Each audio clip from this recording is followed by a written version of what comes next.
Is that it? Am I live? I'm relying on the chat here to let me know that they can see me and hear me because I've never done this before and don't really know what I'm doing.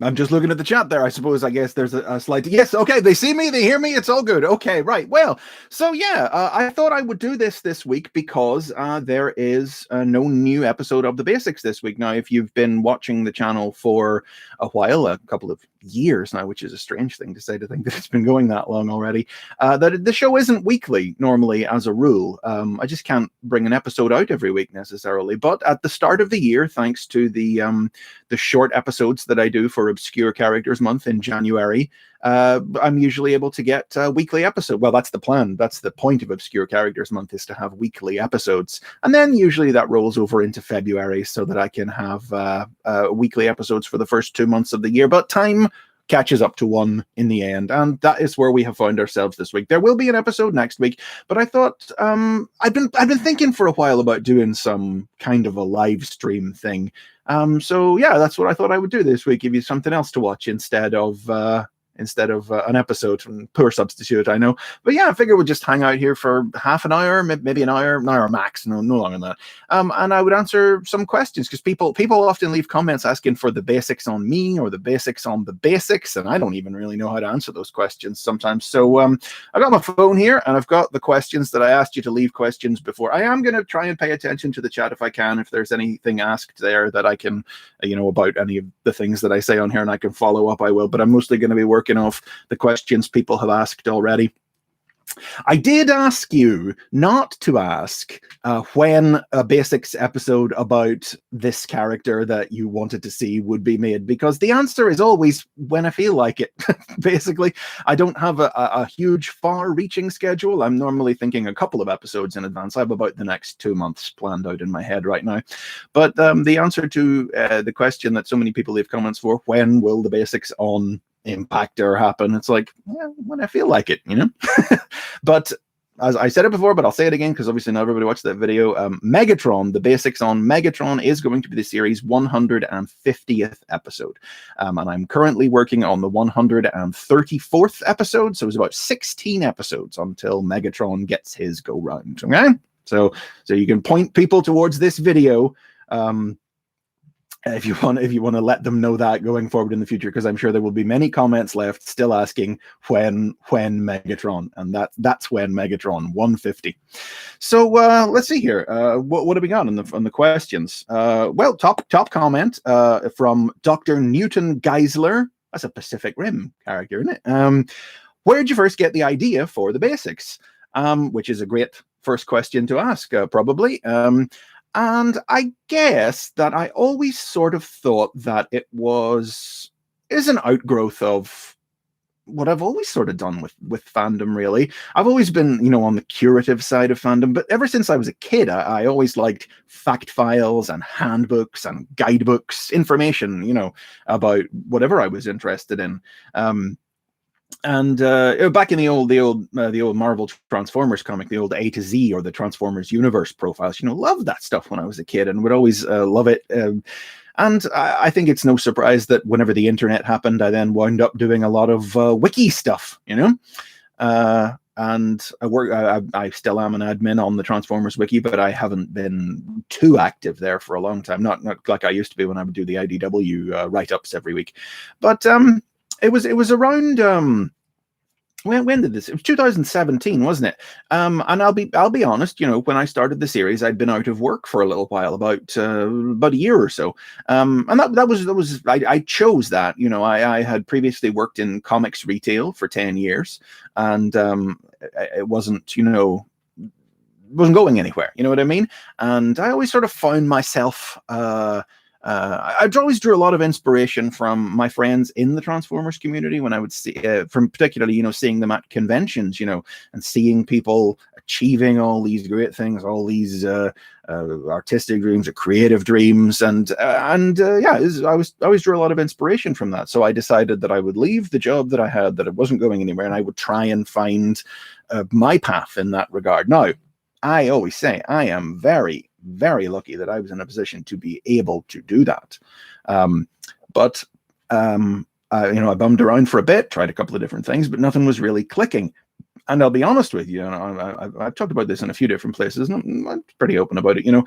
I was getting into a bit of a hole. Nothing was really working. I was in search of just projects to try and give my mind something to do. Otherwise it was going to start eating itself. And I decided, well, why not try? And at the same time, I'd begun to experience a slight frustration with the way TF Wiki categorized everything. And that's not a criticism of the wiki. Love the wiki. I don't know where we would be as a fandom without it. But the way that certain things had to be broken up between pages and certain things had to be considered the same character or not the same character, and the way everything's written from an in-universe perspective, it just started to occur to me that it wasn't very helpful for a complete newbie. There was already a certain level of understanding, and not a shallow understanding, to penetrate the surface layer of the wiki and really understand. And I thought to myself, well, why not try and do some kind of video project where I explain the fundamentals in a real world way to fans like new and fans old, fans of all ages. The idea for the basics was always that it could be a springboard that people could jump from here and then explore the wiki and other sources with a basic understanding, and so that the wiki wouldn't seem so big or so imposing. And I in my head I wanted to call it Transformers 101 for a while, but that title was taken by something. I think there was another YouTube video or series or something had that name already. I don't remember. So I went with the basics, and I did. If you've watched those earliest videos, I really started out with the basic stuff. Continuity, characters, biology, creation myths, some of the real core stuff. And it's just continued ever since. I didn't ever expect it would get to this point where it is now. Yeah, it's officially my job. I'm self-employed in doing this, and I'm making a living off it, which is wild. But yeah, that's where it came from. I suppose it all goes back to loving handbooks and fact files and everything when I was a kid, which has always just informed the sort of way I interact with and express my fandom online, whether it is Transformers or any of the other fandoms that I've been part of online. And here we are now. And well, as I also say, I guess that a Transformers lore channel was something that YouTube was crying out for in a way that I didn't. Not to say that there aren't other channels out there, but hey, I guess what I'm doing is just resonating, So let's see what else we got.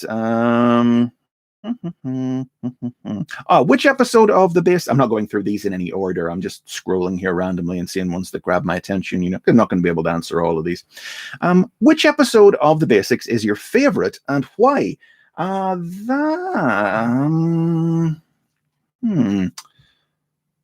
That's probably the 100,000 subscriber special, the episode 0, the invention of the Transformers, the one charting the real world history of the brand from Diaclone and from G.I. Joe up through Diaclone and Microman and everything. That might be the best thing I've ever done. I'm still very proud of that one. It was a big long one. It was a real mini documentary, if you will.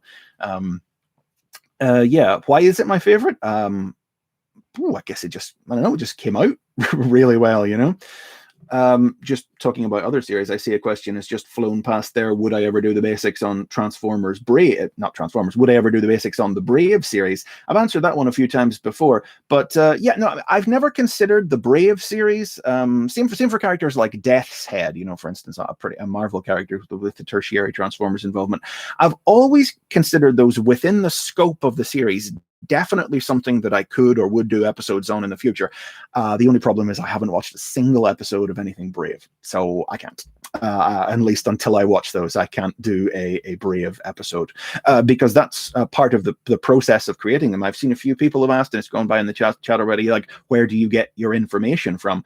And first and foremost, it's the stuff itself. I own on DVD and have read basically all the animated series and comics that have been published in English. So I always go to the source original. You know, the process, there's probably a question in there asking about it, so I'll answer it now, is that like the process of creating an episode always starts out just with a blank Word document, and I'll write out a quick skeleton. You know, I'll write a list of bullet pointed things that I know I want to cover. G1 toy, profile, cartoon, Marvel comic, Armada, Energon, Cybertron, animated. You know, I'll just do quick bullet pointed lists of everything off the dome. You know, I won't look anything up. I'll say, what's the important stuff? What do I need to have in this? And then, yeah, I'll pop over to the wiki afterwards and do a quick skim and see if there's any important other incarnations or media appearances that I've maybe missed, you know. And then it just sort of unfolds from there. So, and anytime I read anything in the wiki that I'm like, I don't remember that, or how exactly did that go again? I won't go to the wiki to look up the summary. I'll pull up the actual episode or comic and read it or watch it for myself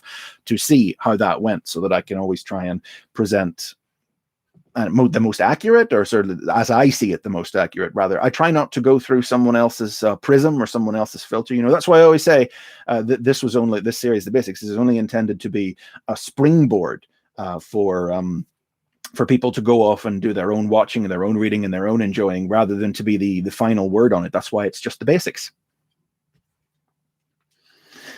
See, we're going to do stuff about the series, and there'll be questions in here about my ordinary Transformers opinions. And well, here's the next one just down the list. Here's one. Hot Rod Did Nothing Wrong, quite right, asks, is there an episode of The Basics that you've wanted to make but haven't been able to?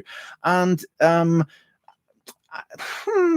there's one I started writing. There's only one episode so far that I started writing, spent a couple of days on it, and it just wasn't coming together, and I had to shelve it. And I've still got the file on my hard drive here and just haven't gone back to it. It's Protoforms.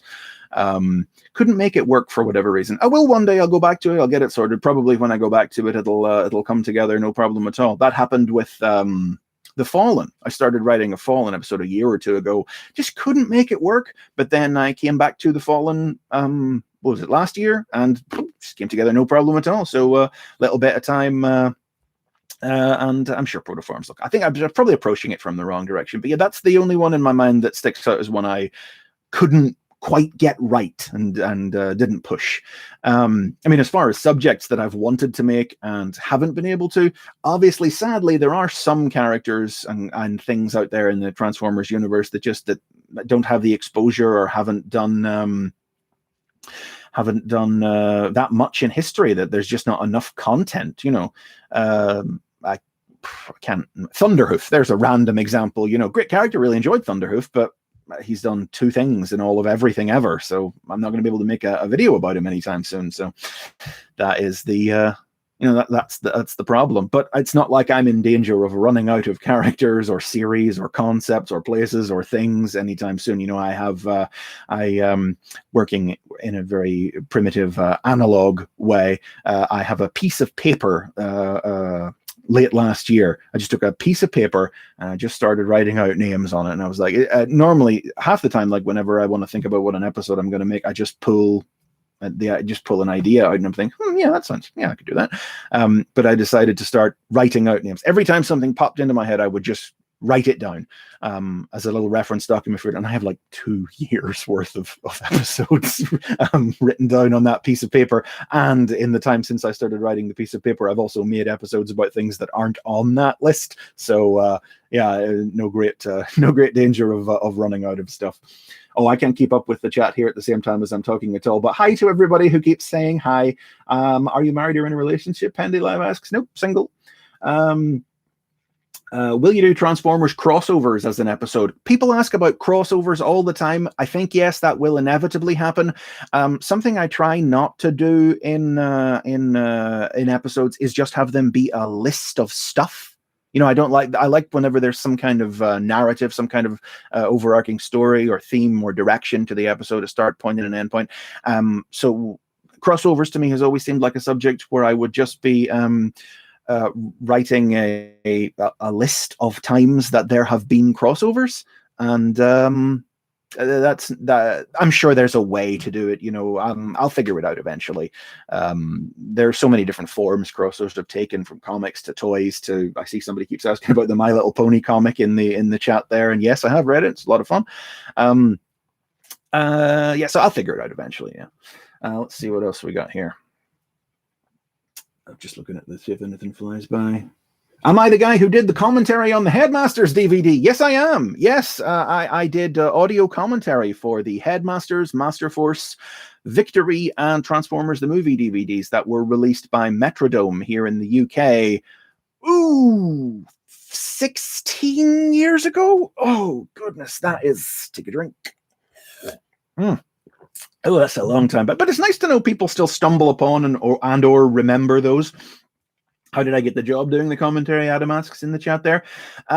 Fell butt backwards into it. The Metrodome had a website, a forum rather. Remember those? Where they were asking for suggestions from fans about what sort of extra features they could put on their DVDs, and people were suggesting crazy things like, get Peter Cullen and Frank Welker to record a commentary for the movie, and I'm like, it's not gonna. And I was like, you could put postcards in the box. Really, really basic, boring, sensible, rational, doable ideas, and I just wind up. From there, the Metrodome people wound up getting in touch with me, and I sort of acted in sort of advisory capacity on some of the G1 DVDs. And yeah, they talked about doing an audio commentary for Headmasters was the first one, and they said they said, what would you think about getting Simon Furman to do an audio? I like Simon Furman, but he's never seen the shows as far as I know, and he didn't have anything to do with them, and so. Well, why would you? And then they came back to me and said, well, do you want to do it then?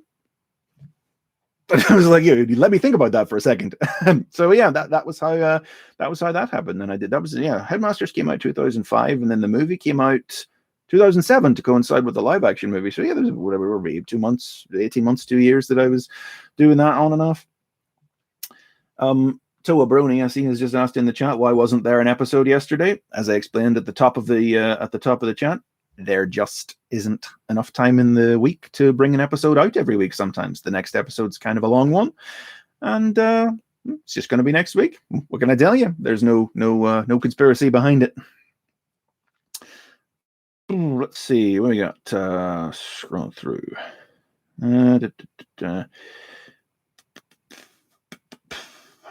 Just waiting to see something jump out at me here. Do you have a particular favorite universe or iteration of the Transformers? The average clown hole asks.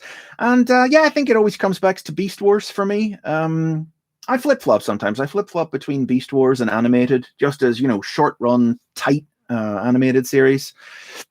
Love G1, obviously. I suppose in answering this question, I can say, yeah, I mean, I was around for G1. I watched G1. I read the comics back in the day.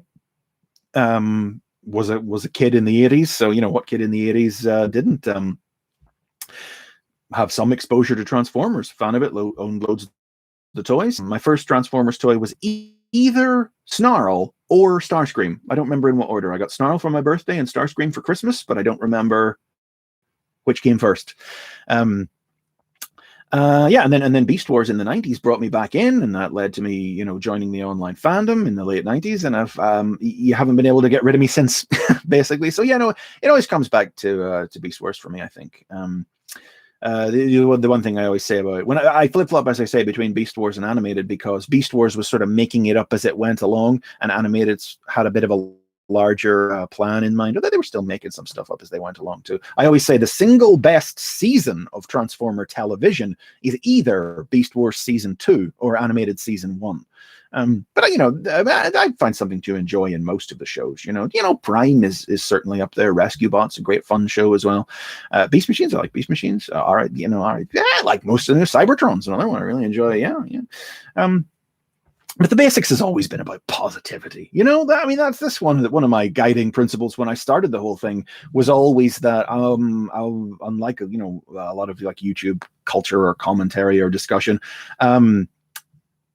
I don't want to poo-poo bits of it, because every bit of Transformers, regardless of how history has thought of it or how it's been received in the wider critical sphere, has always been somebody's first piece of Transformers that's wound up bringing them into into the fandom, into the franchise, and I have no desire in making a series that's supposed to educate and inform and help, broaden the horizons of potentially younger audiences wanting to learn more about it. I don't want to scare them off by talking smack about the thing that they enjoyed. So yeah, the basics is always that's always been my rule.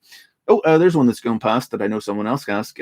Didn't see who asked it in time. What was the hardest episode to make? And for some reason, that was the Quintessons. I don't really know why. Oh, gosh, I had to rewrite and reorder that a lot. Gosh, I think I must have spent a solid week on the script for that. A script for a video, it must have been longer than a week, actually, because the script for the video is usually somewhere between a couple of days and a week, and the Quintessons was a real bear. I think it was figuring out how exactly to incorporate the whole aspect of their being creators, which is, well, there was a question in here I saw that I scrolled past. It's like, I can't find it now offhand. Somebody asked, what's your favorite non-Cybertronian species in Transformers? And yeah, that's the Quintessons. I've always loved the Quintessons. I don't know why. They're gross and they're funny sometimes, and they're so weird, like so many of those original ideas that are just sort of farted out into the void by the original animated movie. They're strange. And I enjoy the third season of G1 quite a lot, and I enjoy their presence in it, the way they shake up the world. But they have, in the year since, with the Primus origin becoming the more popular one and sort of like the universally used one, they've been overtaken by it now. They occupy this strange place where the creators of the new lore want to have their cake and eat it too. They want it so that the Quintessons have some involvement in the Transformers development or creation, but that the Primus origin is true as well, and it ties the Quintessons down to something, which is why I thought the third season of Cyberverse was great. It was the freshest thing anyone's done with the Quintessons in probably since the original series. This sort of multiversal cosmic horror beings traveling from universe to universe, judging them worthy to exist. That's good. I like that. So yeah, I always like the Quintessons, and I'm glad people are finding new things to do with them now. Even Earthrise, which the Netflix show hasn't feel like a Quintesson that goes bonkers and cuts off its own faces. That's good. I like that.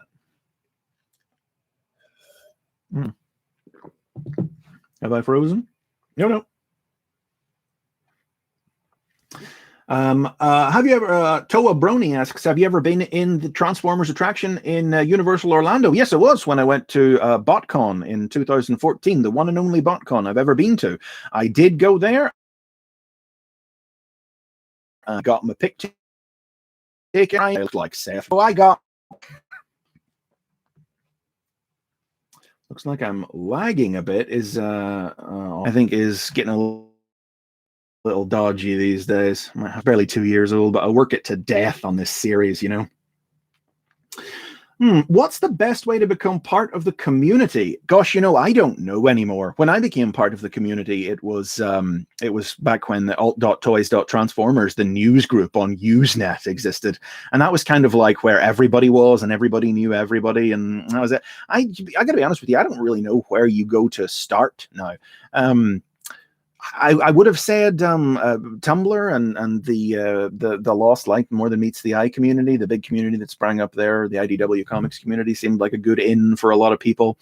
Yeah, I wish I had a better answer for that, but I'm not really sure. Certainly I know people who have come to conventions like, for instance, the UK convention, TF Nation, have certainly from there found that a springboard to the wider Transformers fandom. But, that's a big ask, going to a convention to start exploring fandom and community. But, meeting people in real life is a good way to do it, certainly. But it's easy sometimes. I know that. I mean, certainly I was a nervous wreck who barely spoke to anybody the first time I went to a convention. It took a long time before I opened up. I'm a very different person now today than I was 10, 12, 13 years ago before I started going to conventions. They've really helped me, and the community itself has really helped me become a better me, more me. I always say the person that I get to be at conventions is the person I'd like to be 24/7, but life. Let's see what else we got here. Getting a bit deep there. Oh, here's a nice one from Adam Rowley, or specifically from Adam's son Artie, age 7, asks, when did you first get into Transformers? Well, yeah, it was back in the 80s. I would have been 3 or 4. Yeah, and I swear to you, I cannot remember if I saw the cartoon first, or if I read the comic first, or if I just got a toy first. I don't remember the specific order of things. I just know my first toy was either it was either Snarl or Starscream. And I rented the cartoon on video because it wasn't only like the first season was shown on terrestrial UK television. You had to have Sky, you had to have satellite television back in the day if you wanted to watch the G1 cartoon in the UK, other than videos.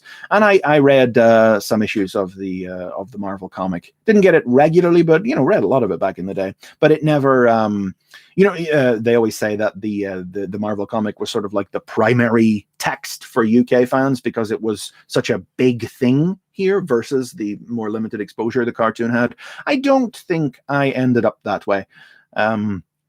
I was always in my head sort of more of a cartoon guy, but with the comic mixed in, I was always open to the two worlds all at once, so I suppose maybe that's why I've always been open to reboots and reimaginings and all the different series, and I've never been precious about G1 being my version or any particular version of the show being my version. I'm always interested to see what Transformers has got coming up next. Certainly there's been a couple of questions in here where people have asked, and go past in the chat as well, like, what would you do if you were in charge, and or what would you like to see next? And you know what the answer is? I don't know. I want to be surprised. That's what I want. I want whatever comes next with Transformers. I want it to be something different to what happened before. And therefore I don't know what it is. That's my. It's a boring answer. It's not very interesting. It doesn't tell you much about me or my creative ideas. But my answer is that I'd like to be surprised. I'd like to see something I'm not expecting and something that I haven't seen before. Yeah. What do we got? Let's see. When will there's one there from Tony J. Wachowski in the chat. When will Transformers create a new show with new characters? Your guess is as good as mine, Tony. Sooner rather than later, I hope. I got some hopes for the recently announced show for Nickelodeon, honestly, with Nicole Dubuque in charge of executive producing that show. I would like to think that show will bring something new to the table that we haven't really seen before. And of course, there's the BotBot show coming to Netflix, so that's going to be all new characters. And BotBots are tremendous, so I'm quite looking forward to seeing what happens there. Yeah, basically, like these two recent cartoon announcements have been some of the most excited I felt about something really, the potential to have something really new come along in a while. We've been in this in the late 10s. We've been in this strange period where everything is very heavily G1 influenced, with like a little few bits and pieces cherry picked throughout the 10s, thanks to like the influence of the live action movie and the aligned continuity. It's become, Transformers has become so focused on having tentpole characters, legacy characters be ever present: Bumblebee, Optimus, Starscream, Megatron, Soundwave, Ratchet, and it feels like it stifles things a little bit sometimes. Certainly, before Earthrise came out. Oh, that's a springboard. I'm sure I've seen in there a question where people have asked if I collect the toys, and yes, the answer is I do collect the toys. I've been collecting since Beast Wars, and no, you can't see them. Unfortunately, people have asked if I've ever planned to show you my collection, and it's not because I don't want to or anything. It's just that this is the spare room here that I'm in right now. This is an attic room, and it's on the other side of it that my collection is. You can sort of maybe see Scorponok's head just there, and it's a small room with a low sloping ceiling, so it's not built for display. It is built for storing. So the shelves that everything is displayed on there are purpose-built shelves of convenience. I don't have room for detolfs or anything, so it doesn't make for a particularly nice display and or a way to show things off very nicely. And that's before I even get into the stuff that is in tubs in storage. So yeah. But yeah, so I was saying about G1. Before the War for Cybertron series started, I was very cold on it. I thought, how many times can I rebuy the same core characters over and over and over again? How many more Starscreams do I really need? And then I was I was visiting some friends in Scotland, and one of them had it was Gavin Spence here on YouTube. I don't know if you've seen his Transformers Done Quick reviews. Transformers reviews done quick, great, very funny. Strongly recommend them. But he happened to have a Siege Optimus who had just come out at the time, and I had a fiddle with it, and I was like, oh, this is great, actually. I need to have this now. And that was that. Suddenly I was buying all of Siege, and that's barreled on into Earthrise and on into Kingdom. And obviously, having just said earlier on that I do love Beast Wars, Kingdom is great as well. Really pushing a lot of buttons in a way I didn't think we'd see such a full return of Beast Wars. But at the same time, it's like Hasbro has basically since 2006 been trying to reimagine G1 with new modern toys, modern articulation, modern alternate modes. And it's been going on, you know, in generations, in universe, ever since then, in classics. And it feels like the War for Cybertron trilogy is the apex of that. It's just, I don't see how they can keep doing it after this. They're just making the Generation 1 cartoon animation models with knees and elbows.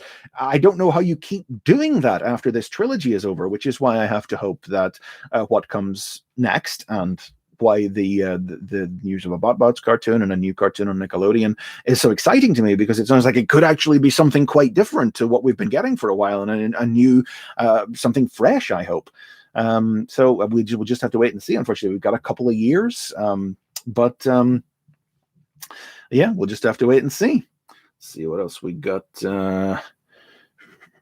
Oh, well, Nova Cybertron ATB asks there, are you enjoying the War for Cybertron series? Certainly enjoying the toys an awful lot. The Netflix show isn't doing a tremendous amount for me. Thought Earthrise was better than Siege. It had a few unusual ideas in it. Nice to see Double Dealer in it, or Quintesson in it. Or do you have any expectations for the third part? Not many Beast Wars characters, because if Earthrise is any example to go on of how many new characters they molded, I wouldn't think there'll be too many, maybe 4 tops Beast Wars characters in it. I don't know. We'll have to wait and see. Maybe they held all the money for Earthrise back to do Kingdom. We'll wait and see. But largely speaking, I just think it's very po-faced, overly serious, and everybody talks so slowly that it's agonizing, honestly. I think there's some ideas in there, but it's not what I would choose. You know what I said? It's like I said, I don't know what I want, but I don't know what I like, but you know, I don't know what I want, but I'll know if I enjoy it or not when it gets here. Let's see. There's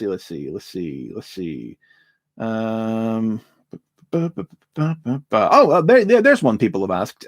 This one specifically comes from Cyberprime935, from one Sonic fan to another. Are you ever going to do a series like the basics on Sonic the Hedgehog? And I've never ruled out the idea of doing the basics videos on other things that I like. I wouldn't do a Sonic one because I'm not well versed enough in Sonic. You know, I'm not really a Sonic fan. I'm a fan of, some of you may know I do a podcast about the UK's Sonic the Hedgehog comic, Sonic the Comic from the 90s.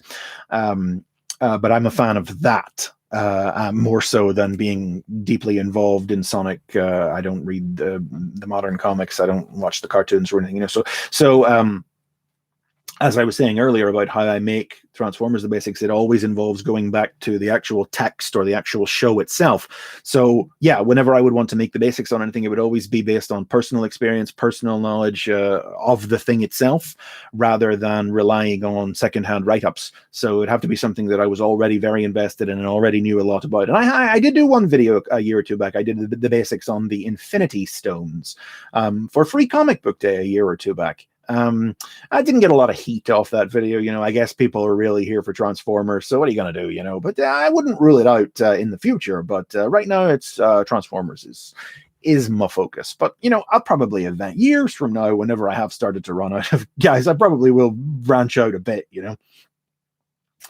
Let's see. Oh, that same question again there from Joshua Berry.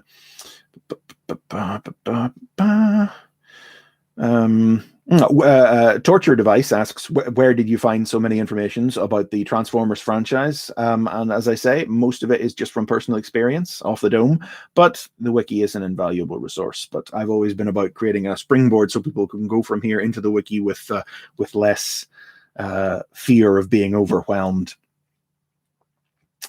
Let's see. Oh, what show or continuity do you think deserves some appreciation in the future from Minibots? I would have to say I'd like to see some stuff from the Unicron trilogy be revisited, just as the last great bastion of original characters. It feels like a lot of the guys in that are due some love. If I have my druthers, I would like, please just keep creating new characters with new names that aren't just recycled trademarks.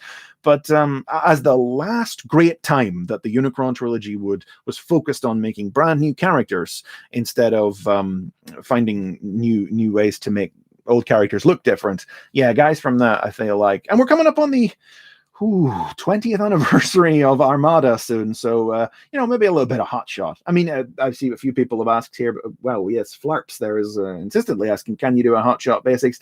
Yes, I can. I don't know why I haven't yet, to be honest. I suppose I was always kind of waiting to finish watching Rescue Bots Academy so I could get a full picture of his role in it, which I did just finish doing recently. So yeah, hot shot will happen sometime soon, definitely. He's probably the biggest character remaining from the Unicron trilogy that I haven't done a video about, to be honest. Let's see. Is there any chance you'll get more installments of The Art of Transformers? Never say never. I enjoyed doing that series, but again, I wasn't getting an awful lot of heat off of it. Not a lot of clicks on it. There were only 1 or 2 more episodes in the tank for that anyway. Combiners, movie characters, and season 3 stuff. Just to finish out the G1 cartoon. The intention was never to go beyond the G1 cartoon with that, because it was always going to be about the weird quirks of the art design of that era, rather than stuff past that. Not that there isn't, I suppose, room to expand, but never say never. I wouldn't mind getting back to it one of these days, but I always find my focus is so much on the basics these days. Alex James asks, I was going through an old Digimon magazine I found with them giving out shout-outs to fan sites, including a proto-wiki type thing for Digimon made by somebody with the same name as you. Was this you? Yes, it was me. Yes, Digimon was the first fandom that I sort of joined as I guess I was 18, but I was going to say an adult. That's close enough to being an adult. And yeah, that goes back to how I've always loved fanfics and databases and guidebooks and wikis and things. Yeah, the Digimon Encyclopedia. It's still live on the internet now. I haven't looked at it or done anything to it in a very long time, as I drifted away. I still check out the new shows from time to time, but that was me. And yes, I did get written up in that magazine, and I actually did help to as a sort of consequence of that, or how did it go? I don't remember. In some way that was rolled up in that, I actually wound up co-authoring a strip for the UK's Digimon magazine back in the day as well, working with the writer of that. I guess that would have been my first published credit. Not that I got paid, but here's one that a lot of people have been asking, but this one I happen to have landed on now is from Mr. Pandaface81. Would you ever do a basics part 2? Asking, if I would ever do updated episodes. And yes, I meant to mention this in the little thank you video I did at the end of last year, but I forgot, which was, yes, updated episodes. People ask this often in the comments. They've always been on the cards. And this year, in fact, yeah, that's why I wanted to mention it in the video. This year, you'll definitely see a few. I will definitely be going back to some of the earliest videos and doing some updates to them. I mean, obviously the very earliest videos before I got a nice mic and before things sort of settled into a rhythm stylistically are a little bit different, sound a little bit worse now. And my delivery is so different on those now. I don't know why that is, but that's the way it is. But there aren't that many that I think are actually worthy of updating. Bumblebee is one, definitely, because he was, the earliest character video I did.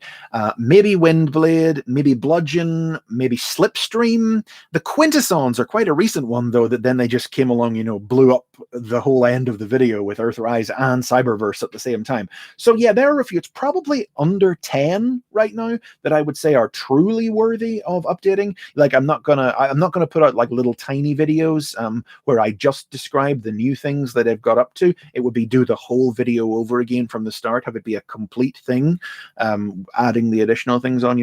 Just generally speaking, I make them a bit differently now too, not just visually, but the areas of certain things that I focus on has changed a bit. The Soundwave video is still one of my most viewed videos, and there's not a lot of toy stuff in that. I was after that. I sort of started introducing. Always include a picture of the toy from a specific series or whatever. So yeah, but Soundwave himself isn't really one who warrants any updating, because they haven't really, aside from IDW ending his story, they haven't done anything new with the character.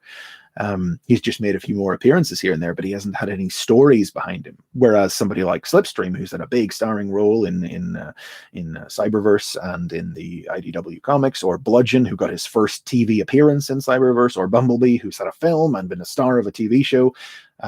These are things that are definitely worth updating the videos over. So yes, sometime this year, possibly even in the first half of this year, I'm not sure. Yes, an updated video or two will come through, but it would be Bumblebee would be the first one to get it. And we've also hit a good period for that now, because once Kingdom ends, with basic word is the Netflix show doesn't start till 2023, so we're in a little 2-year sort of fallow where all that'll really be going on is the current IDW comic and the live action film that they say is next year, but which I will believe when I see.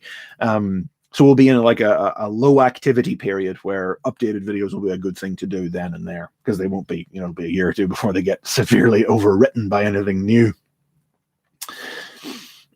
Let's see. Who's my favorite character from the Bay films? I liked Barracuda, but of course that wasn't really from the films, was it? That was more down to Keith David doing his voice in the original video games, particularly the DS Decepticons game, where he's like the mentor to the player character, and he has a fight with Starscream and everything. I liked Barracuda, but he's a weird one, because it's he's definitely one of the preeminent original characters from the movies, but he hasn't really done anything ever since. He's grown beyond them. They've created alternate versions of him, for the aligned continuity of the video games or animated or whatever, but he still hasn't done anything. He hasn't really become much more. Quite liked Hound in Age of Extinction as well, and Scalpel. Weird pull, but Scalpel was a neat little original idea. Like a microscope, or a lens meter, wasn't it? That transforms into a little Nazi mad surgeon Decepticon. That's a new idea. That's what I'm down for. That's why some aspects of the films I'll stick up for, is at least they're trying to throw some crazy new out there. Let's see. What else we got? What's your favorite guilty pleasure series? The one you're most embarrassed that you love? No, I don't think there are any, to be honest. I don't really think I believe in guilty pleasures. I either like them or I don't. No, I don't think I have one. No, it's either good or it ain't, What are your thoughts on Transformers Cyberverse? Liked it, generally speaking. First, I had some expectations going into it that it would try to be like a Cartoon Network show, 11-minute whimsy comedy that would be a bit weightless, and then it wound up being the most heavily serialized Transformers cartoon going. And I appreciate that. If the fact that it was a first season was a show about Bumblebee and Windblade searching for the Allspark, and that's there's nothing terribly new there. I'll give you that. I wouldn't argue with you there. But certainly the places that it went in the third season, I thought the ideas that it wanted to bring to the table, I enjoyed them. The voice acting was never top tier, but there were some good performances in there. I really liked what it did. Well, maybe it's a bit selfish to say it, but I did like its use of McAdam, Alchemist Prime, but I came up with that for Ask Vector Prime, and then they put it in the show, which was a pleasant surprise. So I guess I never really looked at it that way before, but I guess that may have informed my opinion of Cyberverse, in the positive. Taffy by Taffy asks in the chat here, do you like GoBots? GoBots is all right, isn't it? You know, I have a bit of nostalgia for GoBots. I watched GoBots when I was a kid. It's not a good cartoon. It's not a well-made cartoon. But Psykill and Crasher are tremendous characters, you know, really big, theatrical, bonkers baddies who love being bad. You know, and I wrote a little bit for the Transformers Collectors Club's Renegade Rhetoric feature about GoBots, and I had fun doing that, just sort of poking at the 1980s cartoon conventions of GoBots. But I don't necessarily think that the GoBots should be folded into the Transformers universe completely, or reboot. It's kind of, I feel like they may be best left to history, but I do like Psykill and Crasher just as two random pulls. You know, I think sometimes about doing a video about Crasher because she's had just enough crossover with the Transformers universe that I could do it. Yeah, a full Fracture in there, not Fracture. Because Fracture is the Transformer version of Crasher. Shatter from the Bumblebee movie. Could fold her in there too if, you know, apparently she was originally supposed to be called Fracture. Yeah, I could do a video about Crasher. Might do that someday. The Bug Bite video went down very well at the start of the year. Don't know if that was because it was about a GoBot or if it was because it was a tie-in with Earthrise, but I'm glad you all enjoyed that one, and it was fun to do a video that was a little bit different like that. So yeah, you know, Crasher's definitely on the old mental list. Yeah. What do I got? Anna. Well, here's one from IDW artist Anna Malkova. She asks, "How'd you get started with the curative side of fandom? Was it something that arose naturally?" And I think naturally it was. As I say, always enjoyed handbooks and guidebooks and things when I was a kid. I owned a typewriter when I was a kid, and I would type up my own. I wrote, profiles, and I would write. I guess I would write wiki entries before wikis existed on comics that I owned. You know, I would keep a typewritten physical database of summaries and notes about comics that I owned. I was a bit of a dork. Can you believe it? How outrageous I know that somebody who writes about cartoon space robots on YouTube would have nerdish leanings. But yeah, so whenever I got online, I guess I just sort of kept doing that. I made a few like abortive attempts at making websites like that, but because I hadn't seen all of the cartoon or read all of the comics, I couldn't do it properly.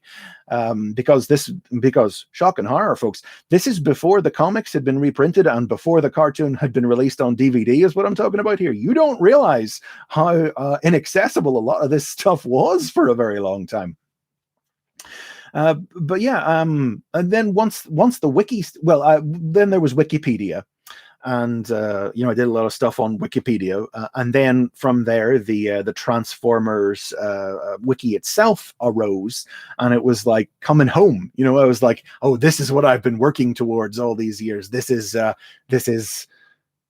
end point. And it turned out to not be the end point, because now I've gone off and started doing YouTube videos about the same sort of thing, but with moving pictures instead. Let's see. Orion Parker asks, what's your favorite version of Optimus Prime? I think I got to go G1 cartoon Optimus Prime on that. Pre-movie, the one who could do dramatic speeches, but would also say corny things, use slang, chat with the troops, be a Dadimus Prime, be a proper father type figure. I always used to say that was the difference between Optimus Prime and Optimus Primal, which was that Optimus Prime was like a fatherly type. He was a commander who acted like a father sometimes, and those moments when he would snap into commander voice. I'm thinking of the original miniseries here, where he orders Sideswipe to hand over the jetpack. When you're taken aback by how harshly he speaks suddenly. Whereas Optimus Primal was more of an inexperienced dadly type trying to do his best, who his soldiers didn't respect as a commander. So, and again, the comparison I always drew was you had the moments, those snapping moments of change, like when Optimus would bark at Sideswipe, tell him to hand over the jetpack, no, or my favorite comparison was always the scene in The Agenda in Beast Wars, where Silverbolt tries to tell Optimus Prime that he believes Black Arachnia can be brought. Primal's brought him in for a reprimand, and Silverbolt tries to say to him, I believe she can be brought around. And then Optimus, he loses the composure. He loses the leaderly, like the generally captain attitude. And he says, oh, don't be an idiot. She is using you. And it's like suddenly he gives up, and instead of where Prime would snap to a commander voice, Primal would fall back and just be like, oh, that Spider-Woman's no good for you, bro. Come on. That was always the difference that I saw between the two characters. Yes, Gamma VSMW says in the chat there, animated Prime is like Primal. He is. That's the point of comparison. It's that I guess maybe that's why some people don't get on with that version of Prime. But yeah, like he is so much more comparable to Optimus Primal than to any other incarnation of Optimus Prime.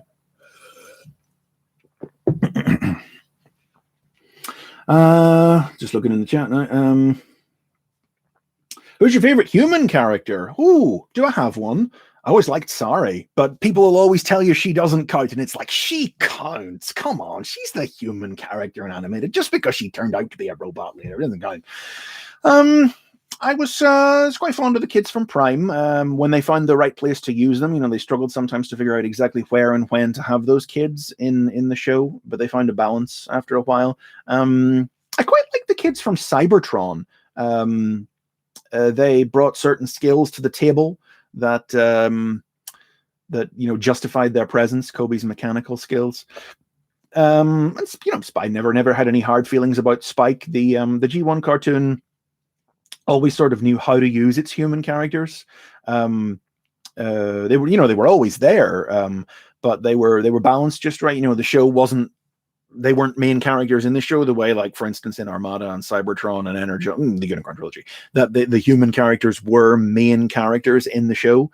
So it made it like whenever they would do Desertion of the Dinobots, whenever we got an episode from Spike's point of view when he and Carly went to Cybertron, it worked. It really was able to sell the planet as this huge, cold, distant, alien place because we were seeing it all from human perspective. I think there's been a few in here where people have asked about my opinion of the movies, and they're not well-made films, but there are things in them I enjoy. But I'll always stick up for their human perspective approach. Well, mainly because they're live action films. They're never going to be primarily about the special effects characters. It's just, that's just how live action films are made. If you want a film that's all about the Transformers on Cybertron, you want a cartoon, and that's fine. They're making a cartoon. They said they're making an animated movie, but that's not a live action movie. It's not the kind of movie that they're making. God, I'd love to see an episode, a film where Sam or whoever the human character that winds up being in that film gets to go to Cybertron, and we get to see Cybertron from the ant on the ground human perspective. That'd be something to see. I'd be into that. Yeah, I could get with that. There's been a few questions in here about third-party toys, but I don't collect third-party toys, so I can't answer really anything about that. Oh, there's one. I know I saw that in here somewhere, but Gian Bukasas has asked, have you ever tried to collaborate with other YouTubers? And I haven't. I don't actually watch a lot of Transformers YouTubers because part of it is, like, as I say, I'm not very interested in third-party toys, and that's what a lot of video reviews seem to tend to be lately. But also, I don't like to watch reviews of toys before they come out. I like to, when I get a toy, I like that to be my first exploration of it, my first I'm losing my throat. Gosh, we've nearly done an hour here. I have to wrap up shortly.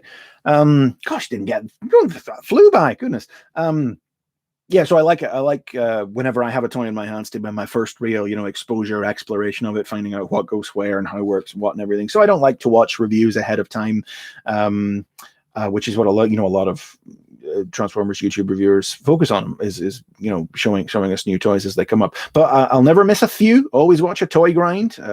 Easily my favorite Transformers YouTuber. And I mentioned Gavin earlier on as well. His Transformers reviews done quick. They're the two that I will always drop everything for. In fact, Gavin had a new one come out just before I started this stream, so I couldn't drop everything and watch it, but it's going to be the first thing I do after I finish this stream here. So yeah, I don't know how a collaboration would work, though, is the thing. I have a very particular way of doing things. There was definitely a question in there from someone who asked, would you ever let someone else host, or would you ever hire an editor so that you can bring the show out weekly? And it's not that I wouldn't like to bring the show out weekly if I could, but I am just way too much of a control freak to be able to hand over duties like that. Honestly, the way that my process goes is that half the time I'll be almost, I'll finish a script and I'll be like, yes, good, we're done, right, and I'll record it, and I'll be like, there might be one or two words that I'll change while I'm recording it as I hear them spoken out loud, but I'll be done and I'll have the audio file, and then I'll start making the video, and after a day or two working on that, I'll start to realize that maybe there's a better way of saying something. Once you finish something, then you have a bit of distance from it, and you start. So there's not a single video I've done where I haven't gone back and re-recorded a different portion of it. Sometimes huge chunks of it too, like the one I'm working on right now. Did a big re-record of a big chunk of it on Friday there. So I wouldn't visit that upon an editor. I think it's better for everybody's sanity that I keep working on my own. So comment, go past there, ask if I'm Irish. Yes, I am. I'm from Northern Ireland. Let's okay, we're on 56 minutes now. Let's do one more. Let's go do one more. Let's see. What's a good one to end on? There's a lot of repeat questions in here too. What's a good one to end on?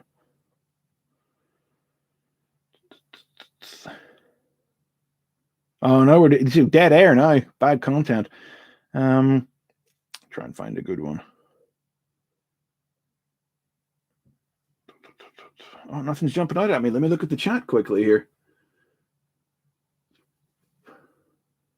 Oh, it's all going past too fast. Sorry, guys. It's all falling apart here at the end now. Oh, there's one. Have you read the new IDW Beast Wars? Yes, I have. Oh, it's basically everything that I want a Beast Wars comic to be. Beast Wars has been bogged down with people trying to make it be G1 and tie it into G1 harder and harder with every new revisitation of it, working harder and harder to write in the margins of the cartoon because it treats the cartoon as sacrosanct. And the fact that the new IDW comic is a brand new continuity that's like an ultimate version of the cartoon, that it can do anything that it wants, and the character voices all feel right, and it's clearly written by people who get it and won't try to jam sideways G1 into it. Yes, we're 2 issues in. I think it's great. I'm desperately looking forward to more of it. It is going to be one of the comics that I will be pouncing on the day it comes out. One of those proper top of the stack stuff. Yes, it's good. So do we have time for maybe one more? I feel like the questions that are flying past here are all just repeats or things that I've said about before. Okay,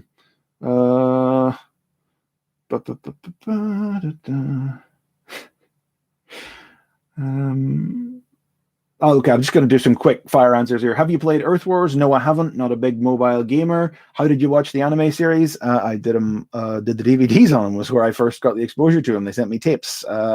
And the Beast Wars anime series, which I haven't quite finished watching yet. That's thanks to Kyaryudo fan subs. Would you do any more non-Transformers basics? Talked about that earlier. Might do someday, yeah, but it's not really high on my priority right now. Would you like to write something into canon? Well, as I said before, I much prefer to be excited by something new that I'm not expecting, rather than have any expectations or anticipations of any specific, hopes or ideas of mine come into life. But I did also kind of get the chance when I did when Cyberverse wound up making Macadam Alchemist Prime, which was of an idea that I created for Ask Vector Prime. So I guess I have in that respect, I have left a little bit of a mark. I can't keep up with any of this flying past. Oh no, it's making me dizzy. I think I'm gonna have to call it there. Gosh, that was that time really flew past. I thought we'd maybe get a lot more questions. And I said, gosh, perhaps this means that we will have to do this again sometime. I don't know that this would be a hugely regular thing. I don't necessarily want it to be like a substitute for a weekend where I don't have a new episode. But, you know, if you guys have enjoyed this and plenty of activity in the chat over here, I think we had over 700 live watchers at some point there. Gosh.